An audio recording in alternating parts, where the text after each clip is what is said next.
우리가 계속해서 지금 살펴보고 있는 내용은 바로 이 그리스도의 속죄 제사를 지금 살펴보고 있습니다. 예수님의 속죄 제사의 중에서 특별히 대제사장으로서의 십자가의 죽으심이 바로 우리의 속죄를 이루었다라고 하는 사실을 우리가 지난주에 이제 살펴보았습니다. 오늘은 이제 네 번째로 그리스도의 피가 우리의 죄를 속한다라는 사실을 좀 생각해 보고자 합니다. 이제 네 번째 내용이 되겠거든요. 그래서 여러분 교재를 보게 되면은 그 사실이 이제 기록되어져 있는데 57페이지 있습니다. 그리스도의 피가 죄를 속합니다. 우리의 죄 문제는 그리스도의 피를 통하여서 용서함 받았습니다. 다시 기억해 봅시다. 왜 그리스도의 피가 우리의 죄를 용서해 줍니까? 우선 피는 피에 생명이 있습니다. 그리고 하나님께서 그 피를 통하여 우리를 용서해 주신다라고 말씀하셨고 정하셨습니다. 그래서 그 정한 모습을 대제사장을 통하여서 해마다 나타내셨습니다. 그러나 그 해마다 나타내신 그 죄 속죄는 미완성적이죠. 반복적으로 드려야 하기 때문에 그런 것입니다. 그러나 그럼에도 불구하고 그 속죄 제사를 통하여서 보여주시는 것은 우리 죄는 반드시 생명이 죽어야만 피를 흘려야만 이 죄가 해결된다라는 사실을 우리가 알게 되는 것이죠. 그 가운데 이제, 그럼, 이미 우리가 살펴보았던 내용들을 좀 생각해 본다면, 예수님은 우리의 이제 대제사장으로서 한 번의 제사를 드려서 우리의 죄를 완전히 속하셨습니다. 그리스도의 제사가 완전하여서 죄를 속할 수 있었던 건 예수님의 이 제사는 하늘 성소에서 이루어졌기 때문입니다. 그리고 하나님 앞에 바쳐졌기 때문에 그런 것이죠. 하나님께서 예수 그리스도의 이 피의 제사를 받으셨다라고 하는 증표가 성령의 보내심이다. 성령을 보내심으로 그리스도께서 우리를 위하여 단번에 흘리신 그 제사가 행하신 제사가 하나님 받으셨고 받으심으로 우리의 죄가 용서함 받았다라는 사실을 우리에게 알려주십니다. 그로 인하여서 우리는 담대하게 하나님 앞에 갈 수 있죠. 그래서 하나님 앞에 갈 수 있는 건 하나님께서 자신에게 올 수 있도록 길을 열어주셨기 때문에 우리가 갈 수 있는 겁니다. 우리가 하나님 가겠습니다 해서 휘장을 열어 제치고 할 수 있는 것이 아니고 하나님께서 휘장을 열어주셔야만, 다시 말해 하나님께서 우리를 만나 주셔야만 우리가 하나님을 만날 수 있는 겁니다. 근데 하나님께서 우리를 만나 주셨습니다. 누구 때문에요? 그리스도의 속죄 제사로 하나님께서 세사를 받으시고 성령을 보내심으로 내가 너희를 거룩하게 하였다라고 하는 선언을 하셨고 그 선언의 근거로 우리는 하나님께 나아갈 수가 있게 된 것입니다. 특별히 여기서 중요한 건 그리스도의 피가 우리의 죄를 속하였다라고 하는 사실을 기억해야 됩니다. 다른 피가 아닙니다. 이제 그리스도의 피가 우리의 죄를 속하였다. 이것은 그리스도가 죽으심으로 우리의 모든 죄가 다 죽음에 이르게 된 거죠. 그리스도께서 우리의 모든 죄를 전가받으시고 그리고 죽으셨습니다. 하나님은 그 그리스도의 피를 보시고서 우리의 모든 죄가 다 속하여졌음을 선언하신 거죠.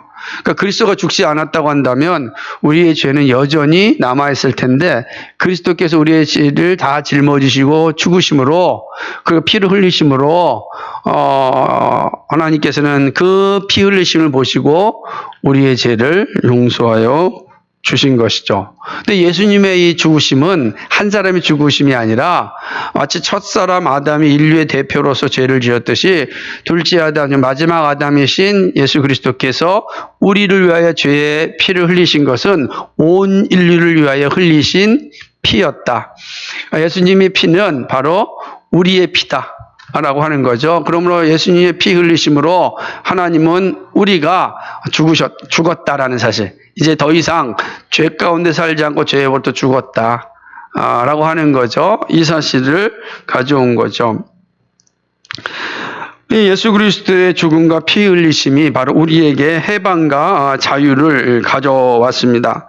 그러니까 예수 그리스도 십자가상의 죽음과 피 흘리심은 모든 영적 세력들과 율법 문서들로부터 해방과 자유를 가져왔죠. 우선 우리는 예수님께서 죽으심으로 모든 영적 세력, 사단의 세력으로부터 우리는 어떻게 된 겁니까? 해방된 겁니다.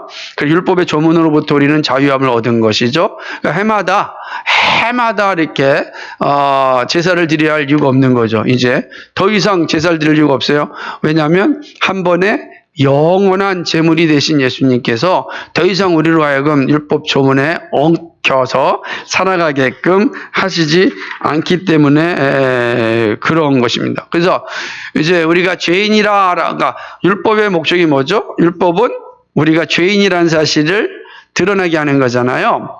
근데 그러니까 율법 앞에 쓰면 우리는 항상 뭐예요? 죄인이 되는 거예요. 율법이 딱 우리가 비춰지면 우리는 그 율법 앞에 내가 죄인됨을 딱 드러나게 되는 거죠. 그러니까 율법으로부터 자유하지 않고서는 우리의 죄로부터 자유할 수가 없는 거죠. 그런데 그리스도의 피가 이 율법의 모든 조문들을 다 씻어내신 거죠. 그러므로 우리는 이제는 율법의 그 조문으로부터 우리는 자유하게 되는 거예요. 그리스도의 피가 다 씻어내므로 더 이상 율법에 얽매일 필요가 없게 된 것입니다. 그러면 율법 안에서 이제 자유를 누리게 된 것입니다. 골로새서 2장 14절 15절에 같이 한번 읽어볼까요? 시작. 우리를 거스리고 우리를 대적하는 의문에 쓴 증서를 도말하시고 제하여 버리사 십자가에 못 박으시고 정사와 권세를 서버려 밝히 내려내시고 십자가로 승리하셨느니라. 아멘.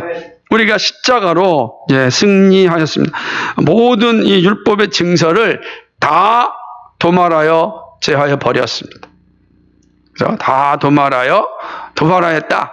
다시 없애버렸다라고 하는 것이죠. 그러니까 이제는 율법에 얽매일 필요가 없는 겁니다. 그리스도의 피가 우리로 하여금 율법의 얽매임에서 자유를 준 겁니다. 자유를 준 거죠. 이제는 우리는 그리스도의 피로 말미암아 율법으로부터 자유하게 된 우리는 율법을 볼 때 죄를 깨닫게 할 뿐만 아니라 우리는 거꾸로 어떻게 되죠? 율법을 통하여서 그리스도인으로서 어떻게 살아야 할 것인지를 배우게 되는 삶의 규범으로서 이제 율법을 갖게 되는 거예요. 완전히 율법이 우리에게 다가오는 개념이 달라지게 된 거죠. 그렇게 할 수 있었던 것은 그리스도의 피 때문이죠. 그리스도의 피가 우리로 하여금 그 죄를 깨닫게 하고 죄에 얽매이게 살게 하여 율법에 얽매여 살게 하는 모든 것에서 자유함을 주신 겁니다. 그렇죠? 그게 얼마나 은혜입니까? 그러니까 아직도 그리스도의 피의 은혜를 누리지 못한 사람은 어디에 얽매여 있습니까? 율법에 얽매여 사는 겁니다. 율법에 얽매여 사는 겁니다. 근데 우리는 항상 그렇다고 해서 그러면 우리는 율법 폐기주의자냐, 폐기론, 그건 아니에요. 우리 뭐예요? 이제 율법의 제 기능을 갖게 되는 건데, 율법은 우리의 삶의 그리스도인들, 다시 말하면 율법으로부터 자유하게 된 성도들에게 삶의 규범으로서 작동하게 되는 것입니다. 이렇게 되는 거죠. 뿐만 아니라 그리스도는 그의 피 흘리심으로 사탄과 그의 무리들을 치시어 인류를 그들의 속박에서 해방하셨습니다. 더 이상 이제는 우는 사자와 같이 삼킬 자를 두루 찾고 있는 이 사단의 협박, 그죠?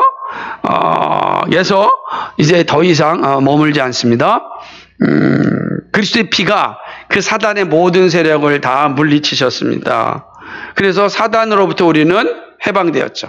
이전까지는 다 어둠의 세력에 갇혀 살았죠. 그죠? 사냥꾼의 올무에 있는 것처럼 우리는 그 사단의 올무에 갇혀 있었다고. 꼼짝달싹 하지 못한 거죠. 늘 사단이 지시하는 대로 살아가는 거죠. 이 공중 권세 잡은 자의 세력 안에서 우리는 살았던 겁니다. 그런데 그리스도의 피가 이 공중 권세 잡은 자의 세력으로부터 우리를 자유하게 하셨습니다. 그의 속박으로부터 우리를 해방하셨습니다. 이게 은혜죠. 그러니까 그리스도의 피가 얼마나 은혜인가. 더 이상 우리는 죄의 종이 아니라 우리 하나님의 자녀가 돼서 이제 하나님을 뭐라고 그러죠? 아버지라 부를 수 있는 그런 자격을 얻게 하신 거죠. 그리스도의 피 외에는 사단과의 싸움에서 이길 수 있는 길이 없기 때문에 그런 것입니다. 그렇게 할 수 있었던 근거가 어디 있는가? 그것은 그리스도의 속죄 제사는 사단이 일으킨 죄의 값을 하나님께서 지불함이어서 사탄과 그의 무리들을 하늘 초소에서 내리쳐 땅으로 던짐이었기 때문이었습니다. 하나님께서 사단이 일으킨 이 죄의 값을 하나님 자신이 지불하셨습니다. 이 죄의 값이 뭐죠? 죽음이란 말이에요. 예수 그리스도께서 지불하셨다는 게 뭐예요? 그 죄의 값. 죄를 잘 짊어지시고 죽으신 거예요. 그러니까 죽으셨기 때문에 사단의 속박 가운데 있었던 모든 인류가 이제 그리스도 안에서 그리스도 십자가의 죽으심으로 함께 죽었어요. 그러니까 다 안고 죽으셨습니다. 그리고 그리스도 다시 부활하셨죠. 이 놀라운 은혜죠. 그러니까 그 죄의 값을 하나님께서 친히 지불하셨다라고 하는 사실이죠. 그리스도의 피는 바로 이 사실을 우리에게 알려주신 겁니다. 사단이 일으킨 죄의 값을 하나님의 지불하심이 뭐냐? 그리스도의 피다. 그러니까 우리는 그리스도의 피를 보고서 뭐죠? 사단이 일으킨 죄의 값이 다 지불된 거예요. 다 지불됐으니까 거기 얽매일 필요 없죠. 다 갚았는데. 그죠? 내가 빚져가지고 빚을 다 갚았는데 여전히 거기 가서 막 주는 필요가 없잖아요. 다 갚았는데 당당해야지. 당당한 거죠. 왜? 이미 다 갚아버렸으니까. 그게 어디서 이루어진 겁니까? 그리스도의 피를 통하여서 그러죠. 그래서 우리를 향하여 사단이 우리에게 유혹하고 우리를 자신의 종으로 삼고자 할 때 우리가 할 수 있는 일이 뭡니까? 무슨 소리냐? 나의 모든 죄의 값은 그리스도께서 피값으로 다 지불하셨다. 나는 너의 종이 아니라 나는 하나님의 자녀라. 이렇게 선언하는 겁니다. 그렇게 선언하는 거죠. 이게 우리의 모습이다라고 하는 겁니다. 그리스도의 죽음은 늘 우리를 정죄하고 저주하는 율법의 기능을 다 이제 폐지하신 거죠. 율법이 우리를 저주하였거든요. 율법이 없었으면은 우리가 늘 주눅 들고 살았을 수밖에 없었습니다. 그래가지고 힘을 못 쓰는 거야. 율법 없었으면. 그 율법이 늘 우리를 옹울가매는 거죠. 그래서 이거를 해야 되는데 못했다 어떡하지라고 하는 생각을 늘 갖게 한단 말이에요. 그러니까 얼마나 비참합니까? 그러니까 율법 없었으면 자유함이 없는 거예요. 율법이 우리를 그렇게 속박하기 때문에 그렇습니다.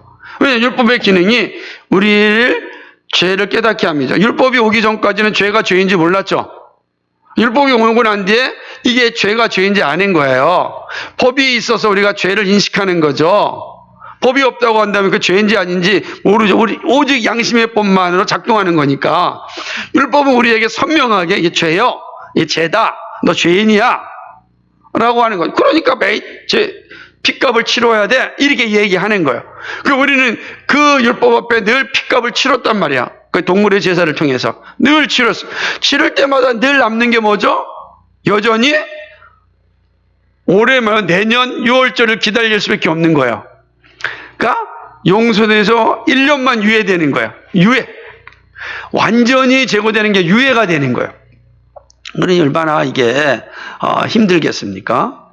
힘든 거죠. 불안하고 두려운 거죠. 율법 앞에는.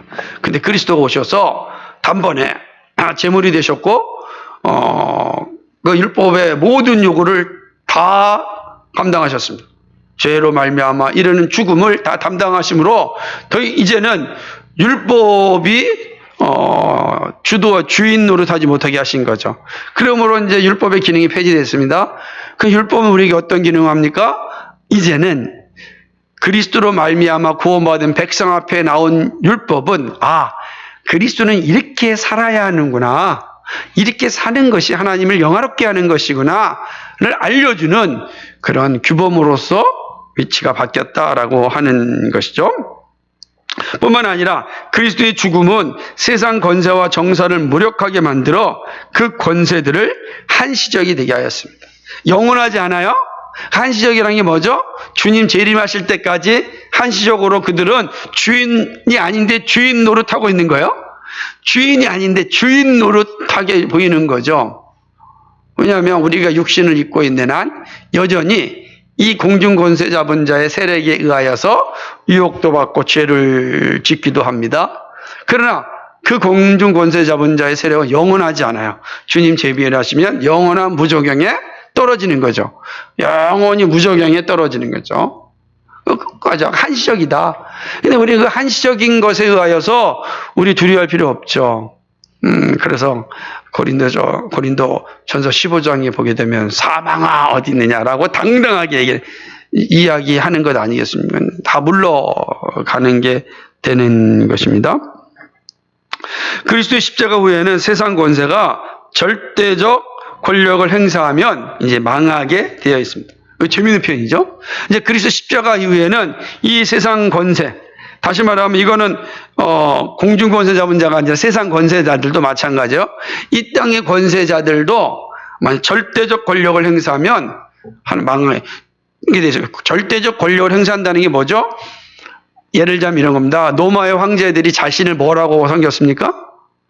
신이라 그랬잖아요. 자신을 신의 자리로, 절대적 권력을 행사한다는 것은 자신을 신의 자리로 올리는 거예요. 신의 자리로. 히틀러 같은 경우는 모든 사람이 히틀러를 향하여 어떻게 합니까? 공통적으로 히틀러 하듯이 히틀러 자신이 뭐가 된 거예요?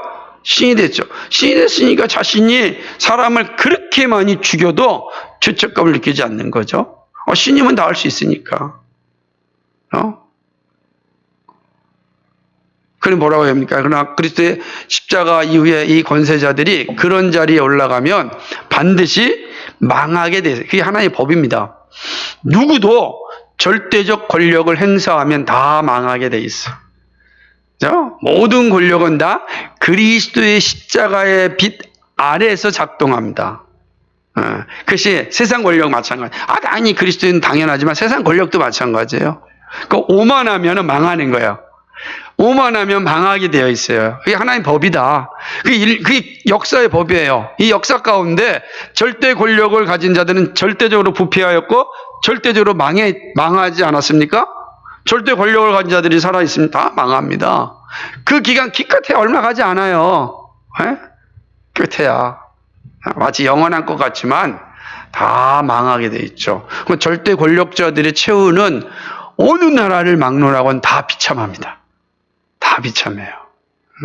이거를 깨달아야 되는데 마치 자신이 영원히 권력을 가질 것으로 착각하고 있는 참 불쌍한 사람들이 너무 많아요. 문란한 거죠. 이것이 바로 그리스도의 피로 말미암아 우리에게 주어진 일이다라고 하는 것입니다. 그렇죠? 이제 속죄제사에 대한 내용을 봤습니다. 그러니까 속죄제사는 이게 5가지의 내용으로 되어 있다라는 것을 우리 생각해 보았으면 좋겠습니다. 이제는 5장 대리적 속죄를 보겠습니다. 그러니까 지금 우리가 살펴보는 건 그리스도의 구속 사역을 지금 8부에서 살펴보고 있다는 것을 기억하면서 진행해야 돼요. 그리스도의 구속 사역 가운데 우리가 살펴본 것이 무엇이었는가라고 하는 거를 보았죠. 그래서 구속은 2가지 뜻을 가지고 있다라고 하는 것을 보였고, 팔린 것을 다시 사는 것이고 해방을 뜻한다라는 거였고, 그래서 2장에서는 그 구속에 있어서 핵심적인 게 십자가상의 죽음이 무엇이냐, 어떤 의미를 가지고 있느냐라는 것을 살펴보았고, 3장에서는 화해제사, 십자가의 이 그리스도의 구속 사역 가운데 예수 그리스도의 이 구속 사역의 핵심 중에는 화해 사역이다. 그 네 번째는 그 그리스도의 구속 사역의 핵심은 또 속죄 사역이다. 속죄 제사다. 이렇게 공부한 거예요. 이제 다섯 번째 뭐냐? 대리적 속죄를 이제 생각해 보고자 합니다. 대리적 속죄. 자, 예수 그리스도의 구속 사역은 십자가에서의 죽으심이죠. 그래서 우리의 모든 죄를 다 예수님께 다 물으시고 우리에게 의를 전가해 주신 이 사건에 있어서 이 기능 가운데 하나가 이제 대리적 속죄라고 하는 거죠. 대리적 속죄가 어떤 것인가? 58페이지 본 것처럼 한 의인 예수가 대신 죽음으로 모두가 죽은 것이다. 대리적 속죄라는 개념입니다. 하나님은 인류를 구원하시기 위해 한 사람을 의인의 죄로 정하여 임이 아니라 만인의 속전으로 죽게 하셨습니다라고 하는 겁니다.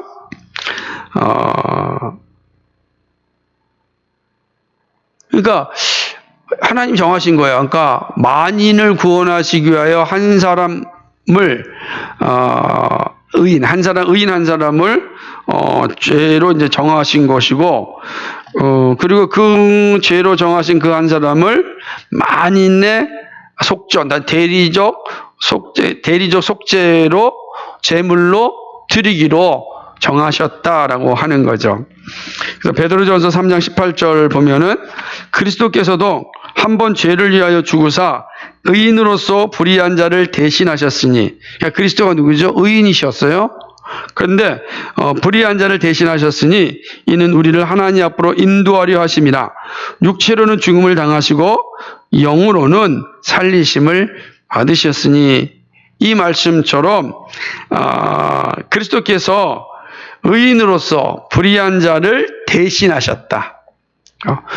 모든 사람은 다 죄인이었고 오직 그리스도만 의인이었는데 그 의인께서 불의한 모든 자를 대신하여 죄인이 되신 거예요. 그러니까 모든 사람의 짊어진 죄를 의인이신 예수님께서 다 짊어지셨다라고 하는 거죠. 그리고 예수님이 속죄 제물이 돼서 죽게 하신 거죠. 이게 바로 대리적 속죄인 것입니다. 한 의인이 모든 사람을 대신하여 죽었으므로 모든 사람이 죽은 것입니다. 한 의인이 모든 사람의 죄를 다 짊어지고 죽으셨어요. 그러니까 한 사람이 죽었지만은 모든 사람이 죽은 것과 같다는 거예요. 왜?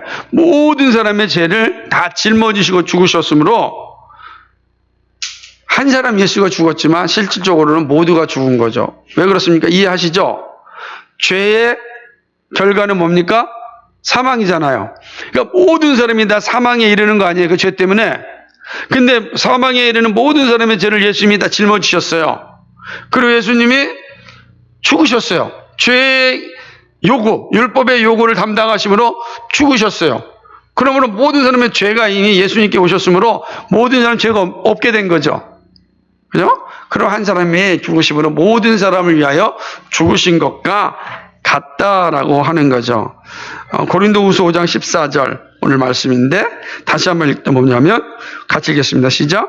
그리스도의 사랑이 우리를 강건하시는도다. 우리가 생각건대 한 사람이 모든 사람을 대신하여 죽었은즉 모든 사람이 죽은 것이라. 모든 사람이 죽은 것이다. 자, 이렇게 되는 거죠. 그래서 그리스도의 죽음은 대리적 속죄다. 모든 사람을 대신하여 죽으신 죽음이다. 라고 하는 겁니다. 이런 그리스도의 죽음은 이미 예언자, 선지자를 통하여서 예언되었습니다. 이사야서 53장 12절 말씀인데 같이 읽겠습니다. 시작. 이러므로 내가 그로 존귀한 자와 함께 분깃을 얻게 강한 자와 함께 탈취한 것을 나누. 이는 그가 자기 영혼을 버려 사망에 이르게 한 범죄자 중 하나로 헤아림을 입었으니 그러나 실상은 그가 많은 사람의 죄를 지며 범죄자를 위하여 기도하였느니라 하시니라. 아멘. 그가 많은 사람의 죄를 지었다. 그러니까 인류의 죄를 예수님께서 다 짊어지심으로 죽으셨습니다. 그러므로 인류의 죄가 죽은 거예요.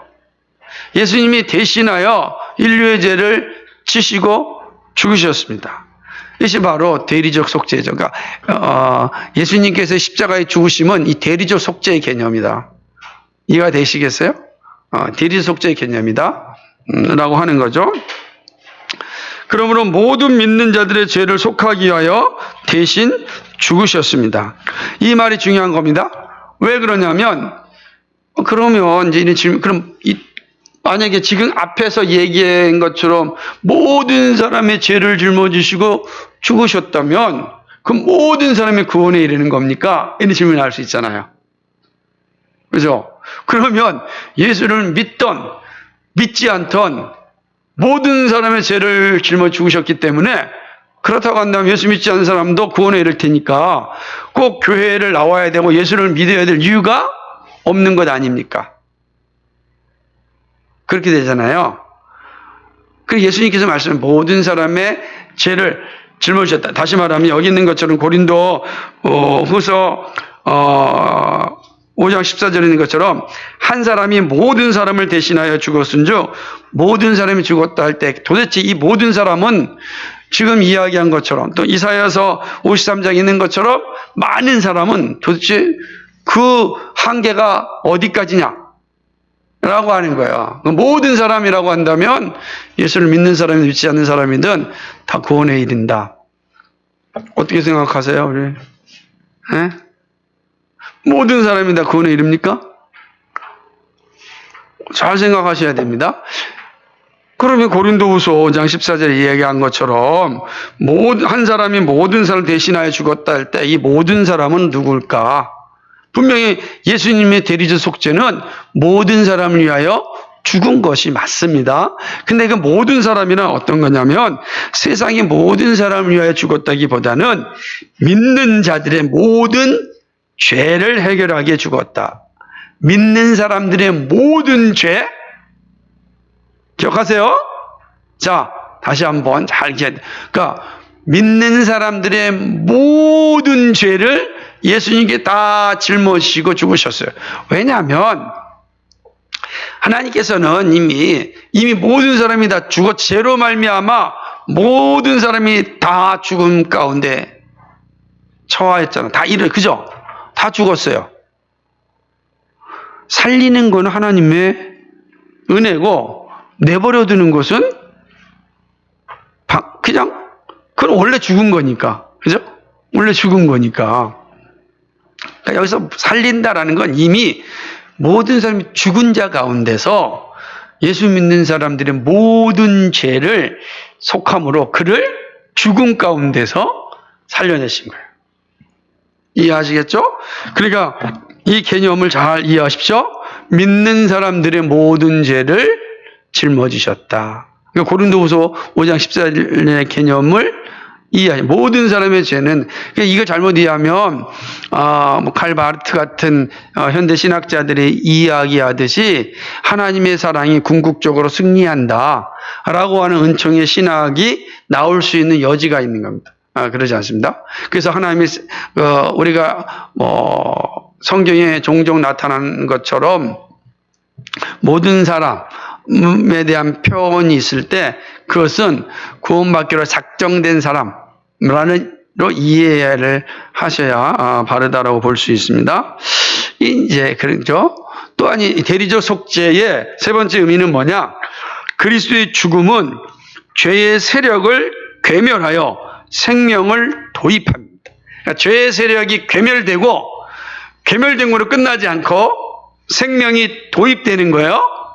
자, 예수님께서 모든 죄를 다 전가 받으시는 끝나지 않고 우리에게 예수님의 의가 우리에게 전가됨으로 우리가 영생을 얻게 된 겁니다. 생명을 얻게 되었다라고 하는 거죠. 예수님의 죽음은 하나님께 대한 순종이어서 의의 행동입니다. 순종. 그의 순종에 의하여 우리는 영생에 이르게 되었습니다. 예수님께서 십자가를 짊어지시고 죽으심으로 하나님께서는 그 십자가의 순종을 보시고 우리를 자녀로 삼으시고 영생을 주셨다라고 하는 거죠. 그러니까 예수님이 순종하지 않았다면 우리에게 영생이 주어지지 않았겠죠. 우리는 여전히 어디 있습니까? 죄의 자리에 있기 때문에 그런 겁니다. 로마서 5장 18절과 21절이 정말 중요한 말씀이니까 우리 한번 길게 읽어보겠습니다. 시작. 그런즉 한 범죄로 많은 사람이 정죄에 이른 것 같이 의의 한 행동으로 말미암아 많은 사람이 의롭다 하심을 받아 생명에 이르려니 한 사람의 순종치 아니함으로 많은 사람이 죄인 된 것 같이 한 사람의 순종하심으로 많은 사람이 의인이 되리라. 율법이 가입한 것은 범죄를 더하게 하려 함이라. 그러나 죄가 더한 곳에 은혜가 더욱 넘쳤나니 이는 죄가 사망 안에서 왕노릇한 것 같이 은혜도 또한 의로 말미암아 왕노릇하여 우리 주 예수 그리스도로 말미암아 영생에 이르게 하려 함이니라. 아멘. 자, 이런 것처럼 한 사람이 순종치 아니함으로 많은 사람이 죄인 되었죠. 첫사람 아담이 불순종함으로 죄가 죽음이 우리 가운데 들어왔죠. 그러므로 첫사람 아담 이후에 모든 사람은 다 죄로 말미암아 죽음에 이르게 되어 있었습니다. 우리는 다 죽어야 되는 거예요. 근데 그 죽음이 금박하게 이루어지지 않도록 하나님께서 뭘 주셨어요? 제사 제도를 준 거예요. 자기가 죽어야 되는데 계속해서 짐승이 죽게 함으로 생명이 연장된 겁니다. 그럼 언젠가는 죽어야 되는 거예요. 이거는 그죠? 계속 대신 누가 죽었어요? 염소나 소나 양이 비둘기가 죽었으니까 그 죽음으로 죄가 용서받고 죄가 용서받음으로 생명이 연장되었지만 여전히 뭐예요? 죄 가운데 있는 거죠. 죄 가운데 있는 거예요. 그리고 늘 오호라 나는 공고한 자로다 라고 고백하며 살 수밖에 없는 존재가 돼요. 내가 원하는 것은 하지 않고 원치 아니하는 걸 합니다. 왜? 여전히 내 속에 뭐가 죄가 있기 때문에 그런 거였습니다. 그런데 그리스도께서 단번에 영원한 제물이 되었습니다. 다시 제물을 드릴 필요가 없어요. 영원한 제물이 흠없는 예수님께서 영원한 제물이 되셨고 단번에 피 흘려 제사를 완성하셨습니다. 우리 영원한 제물이 되신 거예요. 그러니까 더 이상 우리는 제물을 드릴 필요 없고 영원한 제물이 됐으니까 영원히 우리는 용서함 받은 거죠. 그것이 발조 둘째 아담 마지막 아담이신 예수님께서 십자가에 순종하심으로 이 일이 이루어진 거죠. 그럼 우리는 십자가에서 단번에 이루어진 그 사건을 통하여 우리는 영생을 얻게 된 겁니다. 생명을 받게 된 거죠. 그러니까 우리가 이제 하나님께 나아갈 수 있는 길은 그리스도의 핏값으로 거룩함을 입었기 때문에 하나님께 나아가는 거예요. 우리 거룩한 존재예요. 자, 오늘 아침 설교 다 기억해야 돼요. 우리 거룩한 존재예요. 거룩한 존재에게서 뭐가 나와야 돼요? 거룩함의 열매가 나타나야 된다는 거예요. 그죠? 거룩한 존재가 되었기 때문에 거룩한 존재에 합당한 거룩함의 열매를 날마다 맺어야 되는 거예요. 그 거룩함의 열매가 뭐겠는가? 그래서 성령의 열매다. 그 성령의 열매 하나로 거룩함에 이렇게 표현할 수 있다고 저는 말씀드린 거죠. 동시에 마지막 궁극적으로 이룰 하나님의 나라는 샬롬이니까 우리가 이 땅 가운데서 그리스도의 피가 하나님과 우리 사이를 화해시켰듯이 우리는 그 화해의 은혜로 말미암아 샬롬을 전하는 자가 되어야 되는 겁니다. 샬롬을. 이것이 바로 대리적 속죄를 통하여서 이루어진 사건인 것입니다. 그죠? 이 생명을 도입함의 근거를 또 하나 살펴볼까요? 그리스도가 부활에 이르고 그가 위에서 죽은 사람들도 부활에 이르게 되었습니다. 자, 그리스도가 이제 십자가에서 죽으셨어요. 죽음으로 상태에 있었다고 한다면 예수님도 죄인이죠. 죽음 가운데 있었다고 한다면 죄인인 거죠. 예수님도 하나님이 아니라 인간 예수로서 인간 죄인으로 죽은 거예요. 근데 우리 알다시피 예수님은 죽음을 이기시고 부활하셨어요. 죽음을 부활하셨습니다. 더 이상 죄에 얽매여 있을 필요가 없습니다. 그는 죄로부터 승리하셨습니다. 그러므로 예수 그리스도를 믿는 사람들도 다 그리스도가 부활한 것처럼 다 부활에 이르게 되었습니다. 왜냐하면 예수님이 누구를 위하여 죽으셨습니까? 믿는 사람들 모든 죄를 죽으셨잖아요. 그러니까 예수님이 부활하심에 따라서 누구도 부활하죠? 믿는 자들도 부활하는 거예요. 예수님이 부활하실 때 누가 부활합니까? 모든 사람이 부활하는 게 믿는 자들도 부활에 이르게 된 거죠. 그래서 고린도 전서 15장 21절 22절 같이 읽겠습니다. 사망이 사람으로 말미암았으니 죽은 자의 부활도 사람으로 말미암는 아담 안에서 모든 사람이 죽은 것 같이 그리스도 안에서 모든 사람이 삶을 얻으리. 아멘. 이제 아담 안에서는 모두가 다 죽음에 이르렀지만 그리스도가 부활하심으로 말미암아 이제 그리스도 안에서는 모든 사람이 새 생명을 얻습니다. 그래서 하나님의 나라는 누가 들어가죠? 부활한 자들만 들어가요. 부활한 자들. 그러니까 부활 신앙을 가진 우린 다 어떤 존재예요? 부활 신앙을 가진 자예요. 부활한 자라요. 우리는 다. 그러니까 예수 믿음으로 말하면 우리는 부활하였습니다. 예수님의 생명이 우리 안에 거하는 거죠. 이것이 바로 우리가 하나님 나라에 들어가는 자격이 되는 것이다 라고 하는 거죠. 그리스도가 죄에 대하여 죽음으로 사망을 패하셨습니다. 죄에 대해서 죽음으로 더 이상 사망이 없죠. 왜요? 사망은 뭐로 말미암은 겁니까? 죄로 말미암았어요. 죄가 죽었으면 사망이 있습니까? 없습니까? 사망이 죽음이 없어지는 거죠. 그럼 우리 예수 믿는 사람에게는 죽음이 있어요? 없어요? 우리에겐 죽음이 있어요? 없어요? 잠자는 건 있어요? 죽음은 없다고. 그리스도에는 뭐만 있어요? 잠자는 거. 그래서 그리스도인들은 뭐라 그래요? 잔다 그러잖아요. 그죠? 그리스도인은 뭐가 죽음이 없어요. 잠만 잘 뿐이에요. 그래서 우리는 죽었다 이렇게 표현하지 않고 잠잔다 그러는 거예요.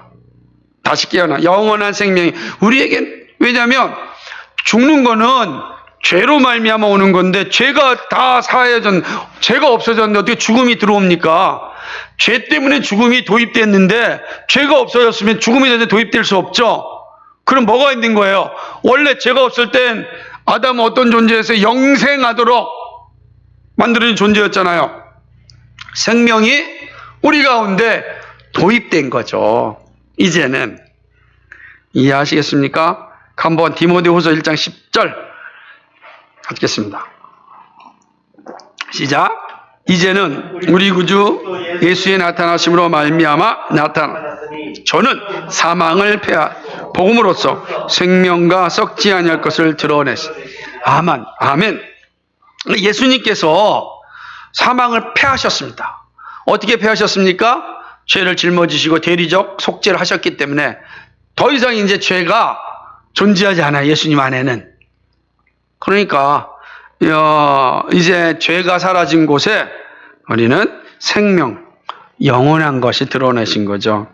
이런 예수님이 우리에게 영생을 약속하셨습니다. 영생. 이제 죽음이 사라졌어요. 죽음이 사라져 생명이 도입됐습니다.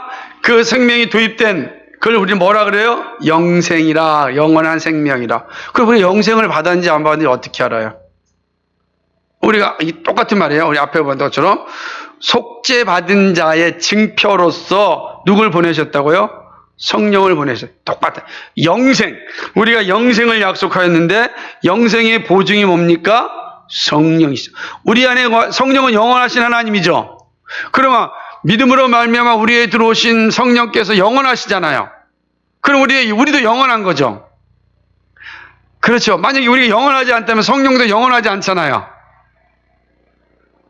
그래서 보증으로 성령이 보내주셨다는 거예요. 그러니까 성령이 우리 안에 거하시는 건 우리가 영생을 소유한 자라라는 의미를 가지게 되는 것이죠. 로마서 8장 11절 같이 읽겠습니다. 시작.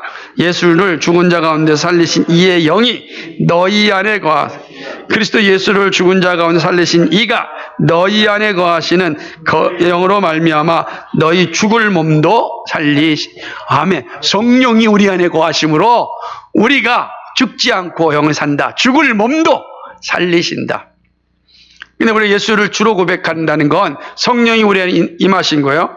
한번 따라해 봅시다. 예수 믿음이 성령 받음이시다. 성령 받음이 영생의 보증이시다. 이해되시겠어요? 그러니까 우리가 예수 믿음으로 주는 그리스도시요 살아계신 하나님의 아들이십니다 라고 고백할 때 그는 이미 내가 성령이 내 안에 거하시는 거예요. 성령이 내 안에 거하셨다라고 하는 것은 나로 하여금 영생이 보장되었다는 겁니다. 그리고 영생이 보장된 자에게는 영생이 합당한 열매가 이 땅에 나타나는데 그 열매가 뭡니까? 화평함과 거룩함을 구하는 거죠. 그리하여 그리스도를 만나게 되는 거죠. 그리스도를 만나는 거예요. 그래서 사실 예수님의 모든 말씀은 다 연결되어 있어서 오늘 오전 말씀이나 지금이나 다 하나로 하나가 되어지는 겁니다. 얼마나 감사합니까? 이게 바로 대리적 속죄를 통해 이루어진 것이죠. 에베소서 4장 30절에 이렇게 얘기합니다. 하나님의 성령을 근심하게 하지 말라. 그 안에서 너희가 구속의 날까지 인치심을 받았느니라. 아멘. 인치심을 받, 도장이 딱 찍혀져 있다는 거예요. 도장이 꽉 찍혀진 거예요. 구속의 날, 그리스도가 이 땅에 재림하시는 그날까지 우리는 도장 찍혀 있어요. 그래서 주님 오실 때 우리 안에 뭘 보시는 거예요? 이 성령이라고 하는 도장을 보시는 거예요. 성령의 도장. 그걸 통하여 우리는 구속의 날, 영광스러운 하나님의 나라에 들어가고 백성이 되고 영생을 가지고 샬롬을 누리게 된다. 그 약속입니다. 그 약속을 우리가 받은 거예요. 근데 이 모든 것들이 어디서 이루어졌습니까? 그리스도의 십자가에서 흘리신 그리스도의 피로 말미암아 이루어졌어요. 근데 이 그리스도의 십자가에서 그리스도 흘리신 이 피가 어떻게 이루어졌습니까? 바로 창세전에 구원 협약을 통하여 하나님께서 우리에게 작정하셨고 그 작정이 언약의 모습을 통하여 우리에게 보여주셨고 그 언약의 열매가 십자가를 통해 나타났고 그 보증이 성령으로 우리 안에 거하셨고 우리가 주를 그리스도로 고백함으로 그 확신을 가지고 살아가는 자입니다. 그러니까 우리가 예수님을 믿는다는 것은 이러한 놀라운 선물을 가지고 있다라는 의미를 갖는 겁니다. 그러니까 이 믿음 가지고 살아가는 거예요. 세상이 어떻게 흘러가든 어떤 폭풍우가 흘러가든 우리는 뭐예요? 우리의 생명이 영원합니다. 육신은 때가 되면 사라질 수 있지만 우리의 영은 영원히 하나님과 함께합니다. 그리고 마지막 부활할 때 우리의 육신도 다 부활하여 영생에 이르게 되는 겁니다. 우리는 그런 영생 가족들이에요. 영생 동지들이라고. 이 믿음으로 우리가 살아갑니다. 이것이 바로 십자가의 구속입니다. 그리스도의 구속사역은 바로 여기 있습니다. 예, 오늘은 여기까지입니다. 혹시 질문 있으십니까?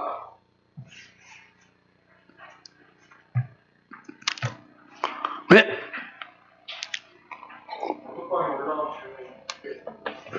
꽤 돼요? 그래요. 그럼 본인이 출석했다라는 걸 이제 확증하는 거죠. 감사합니다.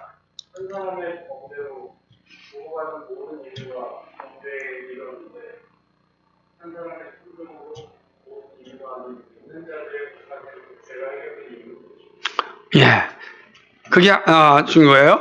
예를 들면 그게 모든 사람의 개념을 어떻게 설정할 거냐라고 하는 거죠. 왜냐하면 하나님께서는 구원받기로 작정된 자와 유기하기로 작정된 자를 예정하셨죠. 작정하신 거예요. 그러니까 우리는 몰라요. 누가 구원받고 누가 버림받을지는 오직 하나님만이 아시죠. 그러니까 유기와, 그러니까 선택과 유기가 결정되어져 있습니다. 그건 오직 하나님의 주권에 속한 일이죠. 그 하나님은 유기된 자를 위하여서 피를 흘리시지 않으신 거고요. 예수님께서는 죽은 자 가운데서 살리셔야 되니까 이미 죽은 자예요. 죽은 자 가운데서 살리실 자를 위하여 그의 피를 흘리신 거죠. 그런 의미를 가지고 있는 것입니다. 그러므로 한 사람이 모든 사람을 위하여 죽으셨다 할 때 그 모든 사람은 믿는 자들의 모든 죄지 이 땅 모든 사람이다. 그러면 오늘 우리가 예수님을 믿어야 될 이유가 없어야 되는 거죠. 어차피 구원에 이르기 때문에. 어차피 구원에 이르잖아요.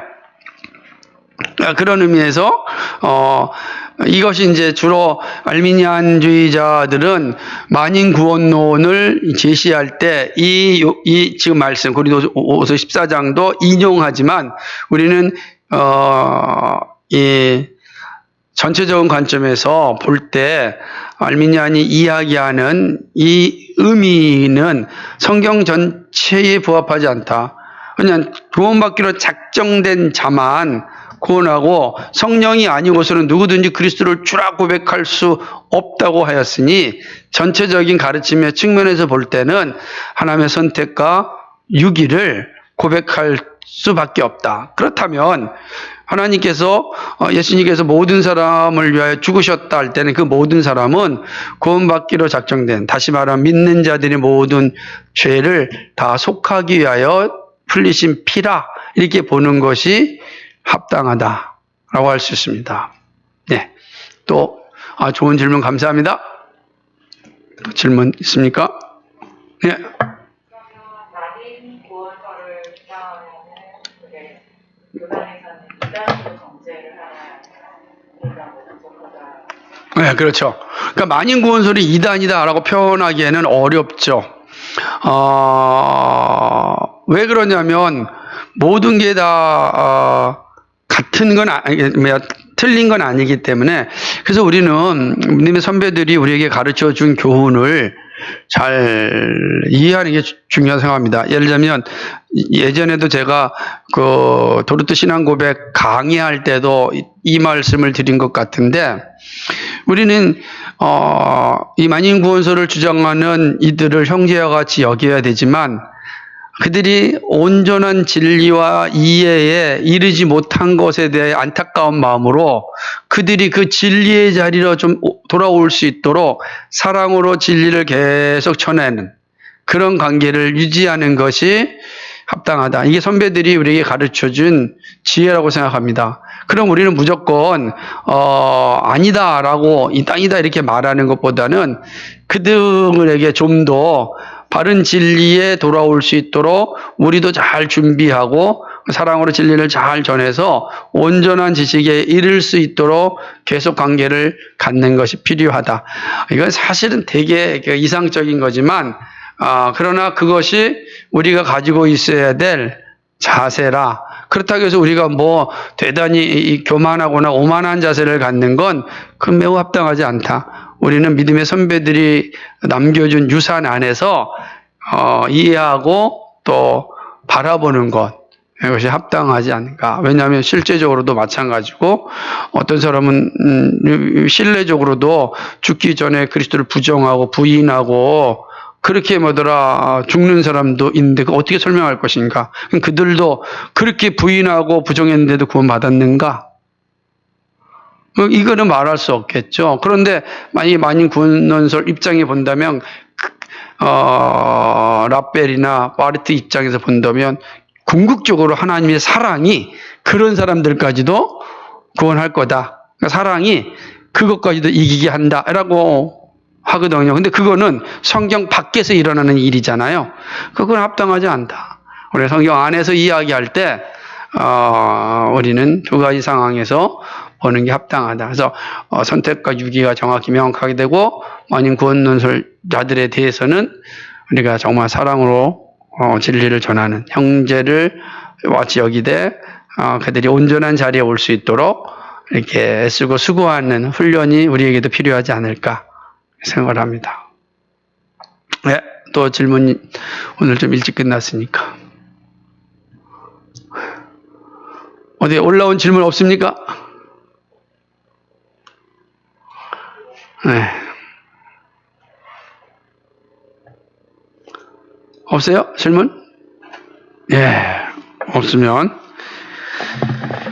기도하겠습니다. 거룩하시고 자비하신 하나님 아버지, 고맙고 감사를 드립니다. 우리가 진리 가운데 바로 서서 살아갈 수 있도록 인도하여 주옵소서. 예수 그리스도께서 우리를 위하여 십자가에 죽으심으로 우리의 모든 죄가 다 용서함 받았습니다. 사단의 이 속박으로부터 우리가 해방되었고 율법의 요구로부터 자유하게 되었습니다. 예수 그리스도께서 우리를 위하여 대리적으로 속죄하심으로 우리는 더 이상 죄의 속박에 있지 않고 사망에 이르지 않고 우리는 영생에 이르게 되었고 영원한 하나님의 자녀로서 살게 되었습니다. 그 보증으로 성령이 우리에게 오셨고 우리는 성령이 우리 안에 거주하심으로 우리가 언약 백성이고 구원받은 백성이라는 사실을 인침받음을 늘 확인하며 살아갑니다. 하나님 아버지, 이런 믿음을 가지고 주님 오시는 그날까지 살게 하여 주옵소서. 감사합니다. 예수 그리스도의 받들어 기도하옵나이다. 아멘.